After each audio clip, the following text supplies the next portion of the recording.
सिंह का धमाकेदार गाना पातर कमर लचालच करता।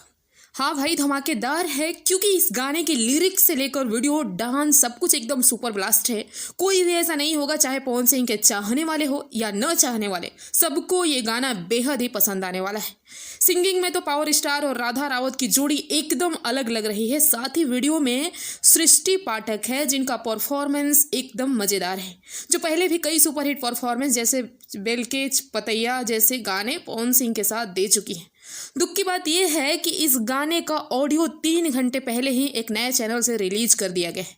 मैं उस चैनल का भी नाम नहीं बताऊंगी, पर डीआरजे रिकॉर्ड्स ऐसे चैनल पर एक्शन जरूर ले, क्योंकि ये गाना उनका है और इसका प्रूफ है उनके पास, डीआरजे रिकॉर्ड्स के पास, क्योंकि टीजर गाने का ट्रेलर के साथ ही आउट है पहले। तो ऐसे सब जितने भी चैनल हैं उस पर कार्रवाई जरूर होनी चाहिए, क्योंकि किसी भी स्टार के मेहनत को चोरी करके बर्बाद करना बहुत ही गलत बात है।